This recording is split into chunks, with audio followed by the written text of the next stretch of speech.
আসসালামু আলাইকুম এভরিওয়ান, সবাই কেমন আছেন? এই তো দেখতেছেন আমি একটু মেকআপ বক্সটা খুললাম।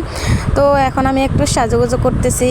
তো আমি আমার খালাম্মাদের বাড়িতে যাব, দাওয়াত আছে তার কারণেই। তো মানে দাওয়াতও যাব, আর এদিক দিয়ে আমার জামাইকে আমি দেখাইতেছি যে আমি সাজতেছি, যেহেতু সে আমার জন্য মেকআপ বক্সটা আনছে। তো যদি জামাই যদি না দেখে যে আমি সাজি, না হয়তো আর কখনো আনবে না, তার কারণে আমি তাকে এখন দেখানোর জন্যই একটু সাজতেছি। তো আসলে আমি আমার তো ঈদের পর থেকে শুধু দাওয়াত আর দাওয়াত, দাওয়াত আর দাওয়াত, মানে একটু স্থির হতে পারি না, এই একটা অবস্থা।